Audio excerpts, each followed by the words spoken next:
When the roar of the volcano finally softened and the last great plume of ash drifted into the upper atmosphere, Kamchatka was left in a silence that didn't feel like peace. It felt like the pause between waves. The land itself had changed. Roads that once wound between villages were cracked and offset by jagged ruptures, some gaping wide enough to swallow the front end of a truck. Fields that had been green only days earlier were buried under a fine, abrasive grey blanket of volcanic ash, turning the landscape into something that looked more like the surface of another planet than Russia's Far East. In the fishing harbours, seawalls were warped from the force of the tsunami, docks splintered and tilting at odd angles, and the smell of saltwater mixed with sulphur hung in the air like a warning that the disaster wasn't finished speaking. For the people of Kamchatka, life after the eruption began not with rebuilding, but with surviving the aftermath. Ash still swirled in the wind, and each gust brought a reminder that the air was not yet clean.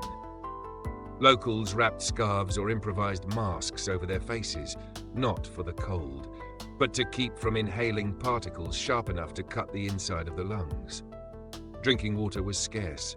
The eruption's fallout had contaminated open reservoirs, and with pipelines ruptured by the earthquake and tsunami, fresh supplies had to be trucked or flown in. Small shops stood open with dim lights running on generators, selling whatever remained on their shelves. Instant noodles, canned fish, bottled water at prices that no one would have accepted 2 weeks ago, but now paid without question. Farmers were among the hardest hit. Ashfall coated crops, rendering many inedible and smothering fields beneath layers that would take seasons to recover. Livestock had to be moved quickly from contaminated grazing areas, and even then, there were reports of animals coughing, eyes watering from the fine dust in the air. The fishing industry, a lifeline for many families, faced a different but equally dire reality. Harbours and nets were choked with debris, fuel supplies were disrupted, and some fishing grounds were closed entirely due to suspected contamination from volcanic material settling into the water. In the towns nearest the volcano, buildings bore visible scars, cracked walls, collapsed roofs under the weight of ash, shattered windows from the quake's first violent shakes. Heavy machinery rolled in to clear the streets, but each pass of the ploughs only shifted the ash from one place to another. In some areas, the ground itself had sunk or risen unevenly, the result of shifting magma chambers beneath the surface. These changes weren't just cosmetic. They altered drainage patterns, raising concerns about flooding once the spring melt began. Beyond the visible destruction, the eruption had altered the air in ways that would ripple far past Kamchatka's borders. The column of ash had reached over 25 kilometers into the stratosphere, injecting millions of tons of sulfur dioxide and fine particulates. Meteorologists and climate scientists began running simulations almost immediately. Early models suggested a potential short-term cooling effect over parts of the northern hemisphere, similar to what followed the 1991 eruption of Mount Pinatubo in the Philippines. The degree of impact would depend on how long the eruption continued at high intensity and how widely the particulates dispersed. Already, satellites tracked the ash cloud drifting eastward, curling over the Pacific and beginning its slow spread into North America's upper atmosphere. Air travel remained in disarray. The massive no-fly zone over the Pacific disrupted some of the busiest long-haul routes in the world. Airlines had to reroute flights along longer southern paths to avoid ash that could stall jet engines, adding hours to flight times and driving up fuel costs. In Alaska and northern Japan, airports braced for possible closures if ash drifted lower into the troposphere. The International Civil Aviation Organization worked with national agencies to issue updated advisories every 6 hours, but the unpredictability of wind patterns meant last-minute diversions were becoming routine. Cargo shipments, particularly those relying on just-in-time delivery, were delayed or stranded, rippling through global supply chains. The ocean, too, felt the eruption's touch. The initial tsunami had disturbed coastal ecosystems, but in the days that followed, scientists noticed another shift. Ashfall into the sea created plumes of suspended particles that affected water clarity and could influence local currents. Some marine biologists speculated that nutrient-rich ash might temporarily boost plankton growth in certain areas, a phenomenon seen after other large eruptions. Others warned that chemical leaching from volcanic material could create harmful conditions for fish and shellfish populations. Oceanographic vessels began deploying sensors to monitor temperature, salinity, and nutrient changes along Kamchatka's coasts, knowing that even subtle shifts could cascade into larger ecological effects. Globally, the event reignited conversations about planetary vulnerability. Footage of the disaster spread rapidly online. The quake's violent sway of street lamps, the tsunami's black surge swallowing harbors, the volcano's eruption shrouding the sky in darkness lit by lightning. For many watching thousands of kilometers away, the scale of destruction was a shock. But for scientists, it was also a reminder. The chain of events, earthquake, tsunami, eruption, wasn't unprecedented, but it was rare enough to serve as a live demonstration of how interconnected Earth's systems are, and how one disturbance can cascade into another with devastating speed. In climate and disaster preparedness circles, Kamchatka's eruption became a talking point almost immediately. Could such a sequence happen elsewhere? Which regions have both seismic activity and active volcanoes near coastlines? How prepared are major population centers for a disaster that stacks multiple hazards within hours? The questions weren't hypothetical. Seismologists pointed to subduction zones like those near Japan, Indonesia, and even the Pacific Northwest of the United States as places where similar sequences are theoretically possible. For Kamchatka itself, the next steps were daunting. The first phase, rescue and emergency relief, was already stretching resources thin. The second phase, recovery and rebuilding, would require not only funding but long-term planning to adapt to a changed landscape. Roads and bridges would need to be realigned around new fault ruptures. Ash removal would be a months-long operation, complicated by wind and rain that could turn the powdery dust into heavy, cement-like sludge. Housing reconstruction would have to account for the possibility of future eruptions, perhaps shifting entire neighborhoods farther from high-risk zones. International aid began to arrive within a week, but the peninsula's remoteness slowed the flow of materials and personnel. Even with assistance, much of the recovery would depend on local resilience, the same resilience that had kept people alive in the disaster's first hours. Communities organized to share resources, elders passed down knowledge from previous eruptions, and schools adapted curriculums to include lessons on volcanic safety. What had been theory a month ago was now lived experience for an entire generation. From a global perspective, Kamchatka's eruption was more than a regional tragedy. It was a signal. The planet is restless, and the systems that keep our societies running, air travel, trade routes, food production, are more interconnected and fragile than they appear. An eruption in a sparsely populated corner of Russia had, within days, disrupted flights on 3 continents, altered shipping schedules, and triggered conversations in government offices about the resilience of critical infrastructure. It was a reminder that in the age of globalized systems, local disasters are never purely local. And so, as the ash settles over Kamchatka, the question for the world is not simply what happened, it's what will we do with the warning. Will governments invest in better early warning systems, integrated hazard response, and infrastructure designed to withstand compound disasters? Will communities learn the evacuation routes and practice them, not just in earthquake zones, but in any place where nature's forces converge? Or will the images fade into the archive, waiting to be recalled only when the next plume rises into the sky somewhere else? For Kamchatka's people, life after the eruption will be measured in small victories. A clean glass of water, a reopened market, a repaired school. For the rest of the world, the measure will be whether those victories, and the lessons bought so dearly, can inspire a greater readiness before the next convergence of earth, sea, and sky. In the days immediately following the eruption, Kamchatka's reality shifted from the chaos of survival to the grind of adaptation. Streets that had once bustled with daily life were now half buried under a uniform grey layer, the edges of sidewalks and familiar landmarks blurred into the same ashen palette. Clearing the ash became a communal ritual, with neighbors passing shovels and wheelbarrows from hand to hand. Yet, the wind's unpredictable gusts could undo hours of work in minutes, carrying particles from rooftops back into newly swept roads. The air was still thick enough to irritate the throat after a short walk, and a faint haze lingered on the horizon, marking where the last wisps of the eruption's plume were dispersing into the upper atmosphere. Water remained the most urgent concern. Engineers worked around the clock to restore broken pipelines, but until the network could be trusted again, every drop came from shipments trucked overland or flown in by military cargo planes. Some families rigged makeshift filtration systems from buckets, sand, and cloth, but these were only partial measures, suitable for cleaning surface water but not removing fine ash particles or potential contaminants from volcanic runoff. Relief stations set up in schools and sports halls became lifelines, distributing both bottled water and hot meals. Agriculture faced a grim outlook. In the fertile valleys south of the volcano, fields of potatoes and hardy vegetables, staples of Kamchatka's food supply, were buried beneath centimeters of ash. The weight crushed the plants, and the chemical makeup of the fallout threatened to alter the soil's pH for seasons to come. Agricultural experts warned that even after the ash was physically cleared, restoring the soil's balance could take years of careful remediation.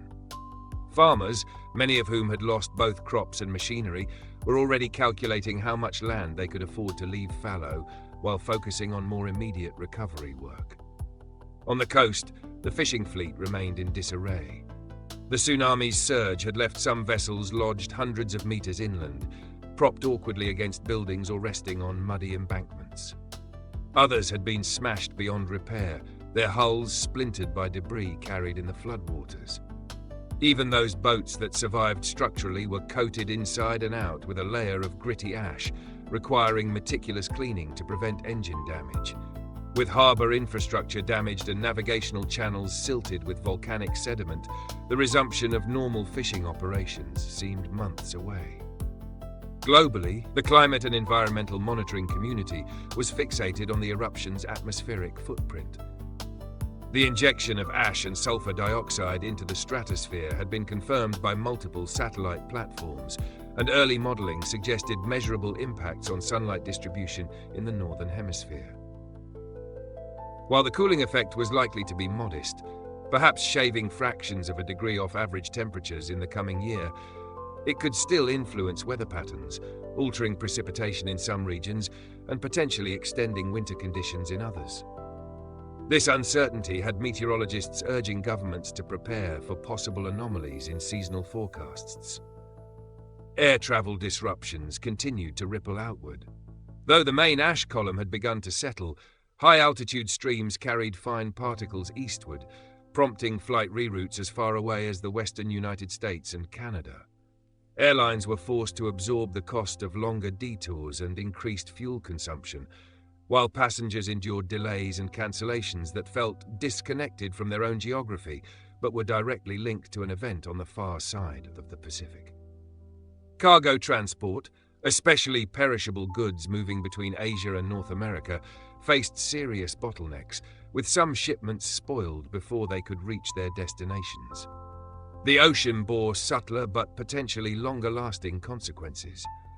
The ashfall created suspended clouds in nearshore waters, reducing light penetration and temporarily disrupting photosynthesis for plankton, the foundation of the marine food web. Some scientists speculated that nutrient release from volcanic material could spark localized plankton blooms once the ash settled, but others cautioned that the chemical balance could just as easily tilt toward harmful algal events. Research vessels in the North Pacific began deploying extra monitoring buoys to track any changes, aware that shifts in plankton abundance could cascade upward to fish, marine mammals, and seabirds. In international forums, Kamchatka's disaster became a case study almost overnight. Emergency planners dissected the chain of events: earthquake, tsunami, eruption, looking for ways to strengthen multi-hazard response strategies. Climate scientists revisited volcanic forcing models, comparing the data streaming in from this eruption to historic events like Pinatubo in 1991 or Eyjafjallajökull in 2010. Aviation authorities debated whether current ash detection and routing systems were robust enough to handle a sustained eruption in a major flight corridor. The disaster's remote location had blunted its human toll compared to what might occur in a densely populated region, but it also served as a warning that remoteness offers no shield from global disruption. For Kamchatka's residents, the conversations in distant capitals mattered less than the daily rhythm of cleanup, repair, and improvisation. Families learned to ration power from small generators, to share vehicles when fuel was scarce, to cook with whatever ingredients could be sourced from aid deliveries or salvaged from damaged shops. Schools reopened in staggered schedules, balancing the need for education with the reality that many buildings were still unsafe or serving as shelters. Churches, community halls, and even partially damaged cafes became meeting points where people exchanged news, traded supplies, and quietly counted the days since life had turned inside out. And through it all, the volcano loomed, its slopes streaked with fresh lava flows now cooling under the ash, its summit still sending up occasional wisps of steam. It was a reminder that while the most violent phase had passed, the forces that shaped this disaster remained active beneath the surface, and that recovery would have to proceed with the humility of living in the shadow of something far older and more powerful than any human endeavor. By the end of the first week after the eruption, Kamchatka's recovery had settled into a tense rhythm, steady enough to keep people alive, but fragile enough that one setback could send the whole system lurching back toward crisis. The smell of sulfur still hung over the towns closest to the volcano, a constant reminder of the mountain's presence. Ash coated every horizontal surface, rooftops sagged under its weight, vehicles sat buried like relics of a lost era, and even the branches of evergreen trees drooped beneath its gritty burden. Cleaning crews, both official and volunteer, worked from dawn until the limited daylight faded, shoveling the ash into piles along the roadside, only to have the wind lift it again and scatter it like an unending snowfall in reverse. Water purification remained the central challenge. Tanker trucks brought in supplies from less affected regions, and distribution points ran like clockwork to prevent long queues from turning chaotic. Portable treatment units, some deployed by the military, others provided by international aid groups, operated around the clock to make water drawn from rivers and reservoirs safe for drinking. Still, the lines were long, and each container was rationed. The quake's damage to underground pipes meant that full restoration of the municipal supply could be months away. People learned to plan their days around water pickups, timing household chores, cooking, and even bathing around the rare certainty of clean, safe reserves. Food supply lines had begun to stabilize, but were far from normal. With farmland damaged and local fishing fleets largely grounded, most fresh produce and protein came from relief shipments. The markets that reopened did so with sparse, uneven inventories, canned goods, dried pasta, and powdered milk. Any fresh vegetables or meat vanished within minutes of arrival, often sold from trucks before reaching store shelves. Fishermen, unable to take to sea, turned their efforts to repairing nets and engines, hoping that by the next season they might return to work. In the meantime, the region leaned heavily on donated food, a dependence that weighed heavily on community pride. Infrastructure repair was a patchwork operation. Roads buckled by the earthquake were being graded and resurfaced in the most critical corridors, routes to hospitals, distribution centers, and evacuation shelters. Bridges were under inspection or closed entirely, forcing detours that stretched travel times from minutes to hours. In the worst-hit coastal areas, entire sections of roadway had been swallowed by the tsunami, leaving only jagged edges where pavement once ran straight to the water's edge. Rebuilding them would take more than labor and materials. It would require decisions about whether to return those routes to their original form or to design them with new safety considerations in mind. Meanwhile, scientists kept a constant watch on the volcano itself. Although the eruption's intensity had lessened, seismic instruments still picked up persistent tremors deep underground. Thermal cameras spotted heat anomalies along the flanks, possible indicators of continued magma movement. The occasional ash plume, smaller but still visible against the winter sky, served as a reminder that the crisis was not entirely over.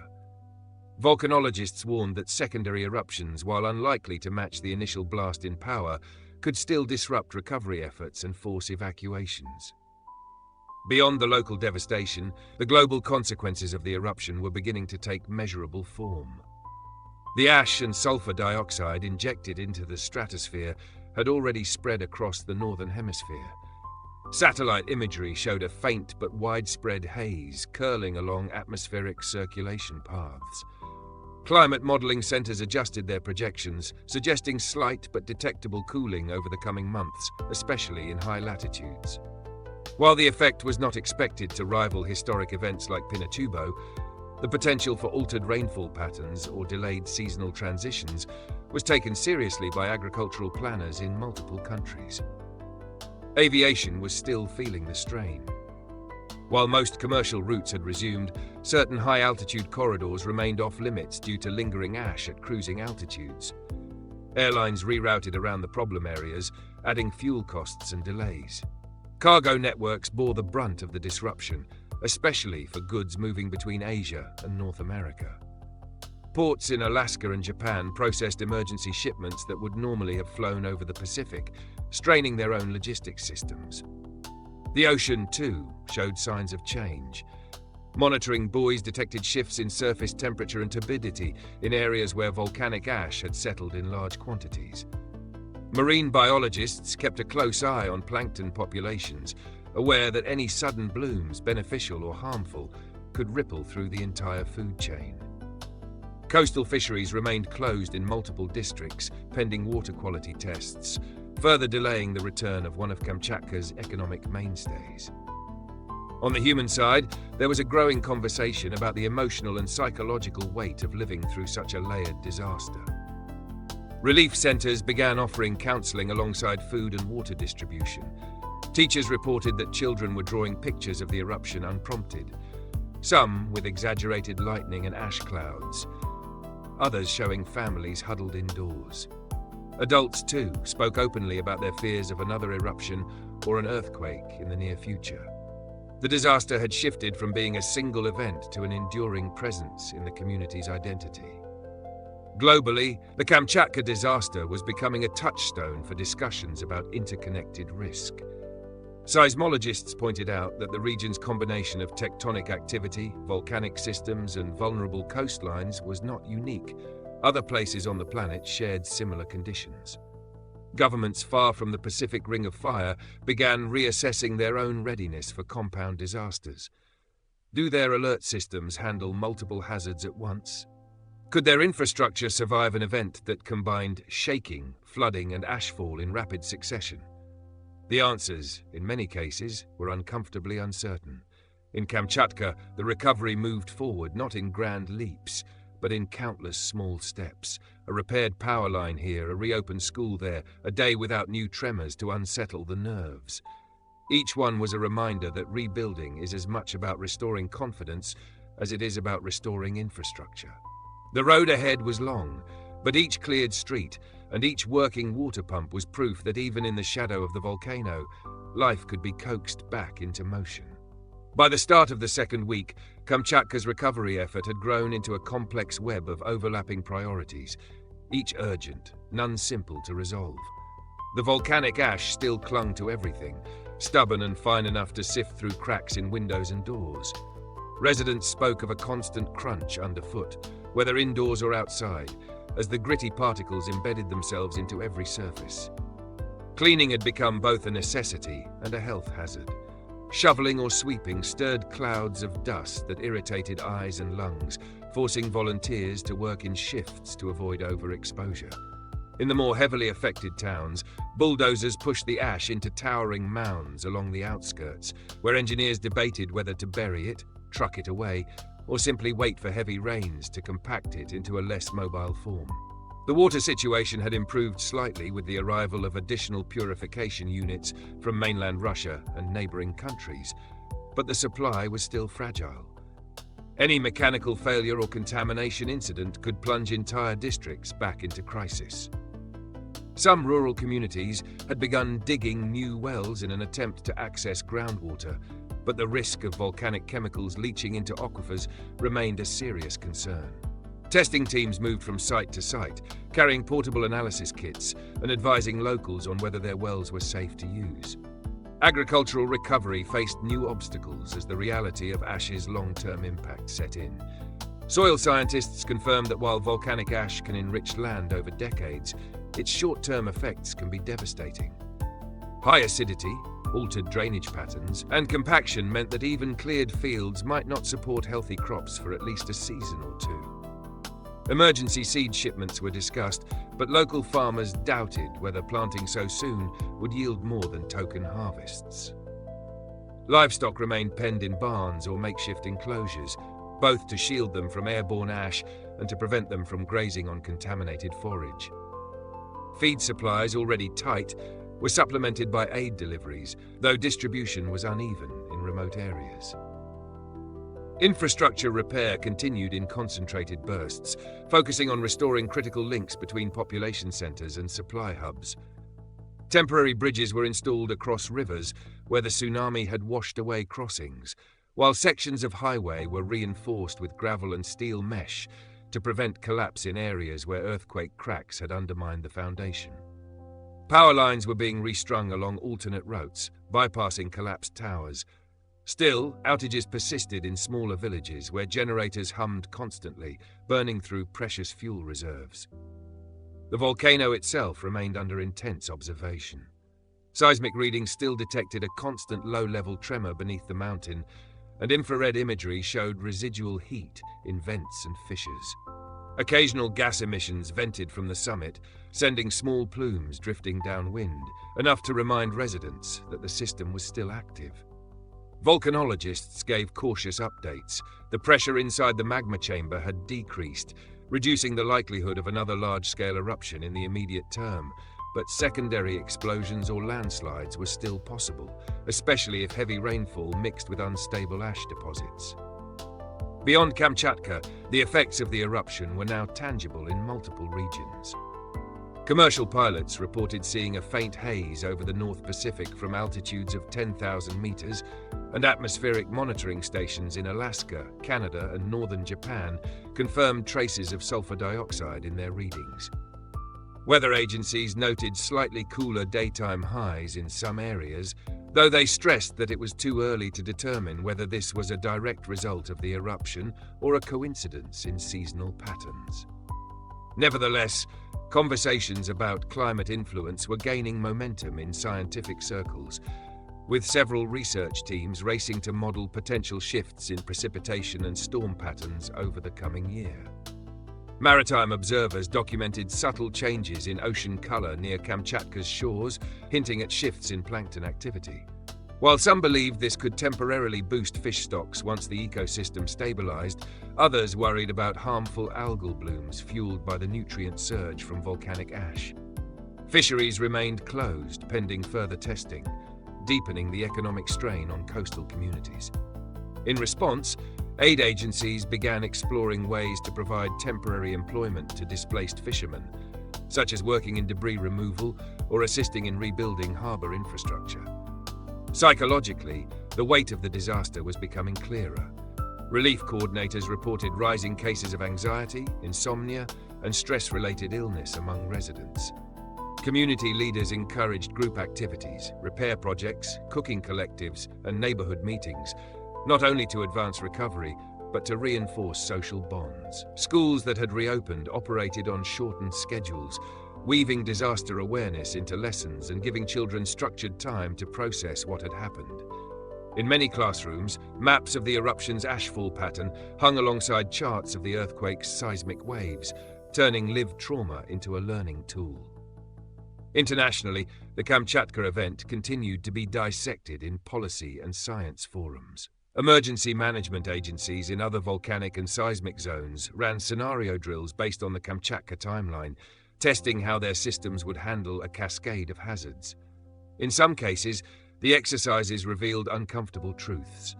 Alert systems that couldn't deliver multi-hazard warnings in real time, evacuation plans that assumed only one type of disaster at a time, and supply chains too brittle to survive prolonged disruption. The message was clear. Kamchatka was not just a tragedy, but a preview of what could happen elsewhere. For Kamchatka itself, each repaired road, each restored power line, each day without a fresh plume from the volcano was a small step toward stability. But the people knew recovery was not a return to the way things were. The land had shifted, the economy had been jolted, and the memory of how quickly the morning sky had gone dark would linger. In every conversation about rebuilding, there was an unspoken truth. They were not just recovering from the disaster. They were learning to live in a place that would always carry the possibility of another one. By the third week after the eruption, Kamchatka's recovery had entered a stage where the scale of the challenge was fully visible. The immediate panic had faded, but what remained was the slow, grinding work of restoring a region that had been reshaped in both subtle and dramatic ways. Ash still covered large swaths of the peninsula, compressed now by wind, light rain, and foot traffic into a crust that was harder to remove, but still quick to break apart into airborne dust when disturbed. Cleanup teams, often composed of locals and volunteers from other Russian regions, worked methodically through residential areas, clearing rooftops to prevent collapse, digging out doorways, and sweeping critical roads. The sound of shovels scraping against ash had become part of the daily background noise. Water security was no longer an acute emergency, but it was far from stable.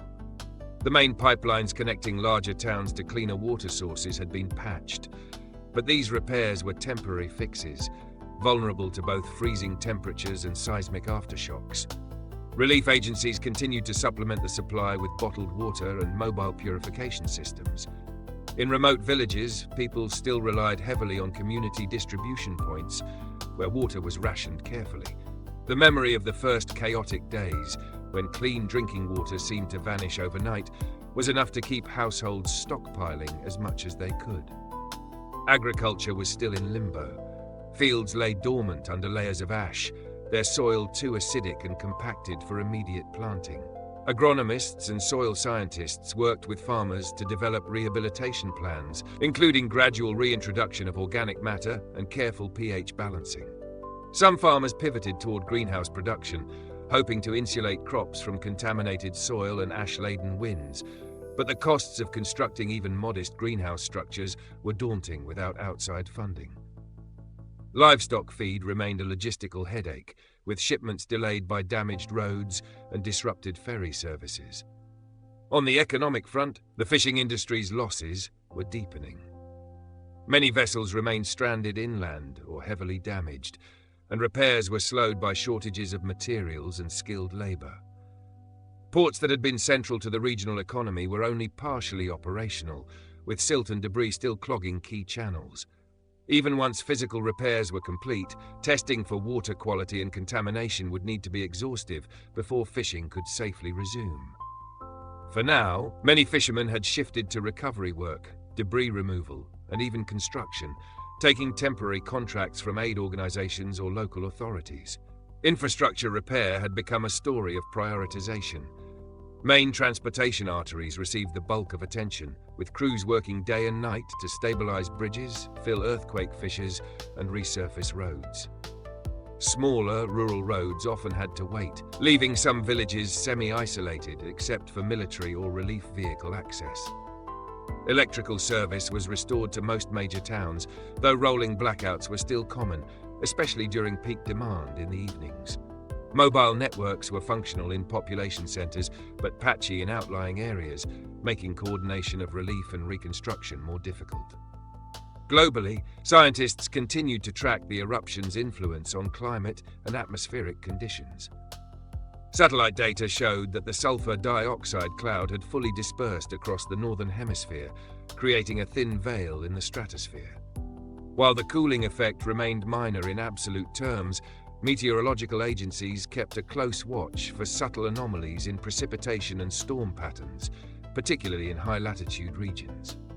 Ocean monitoring teams reported unusual nutrient activity in areas downcurrent from Kamchatka, fueling speculation about short-term boosts to plankton populations, though whether this would be beneficial or disruptive to marine ecosystems remained uncertain. The volcano itself was quieter but not silent. Small gas plumes vented periodically, visible from miles away, and seismic monitors recorded a persistent low-frequency hum. While scientists agreed the immediate danger of another large eruption had passed, they cautioned that Kamchatka's volcanic systems have a history of extended activity phases.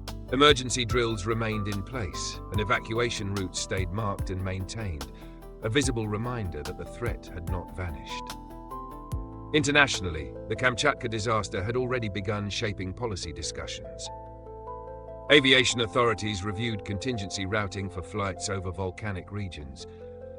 Shipping companies re-evaluated their dependence on narrow logistical windows, and disaster preparedness agencies emphasized the need for integrated, multi-hazard warning systems.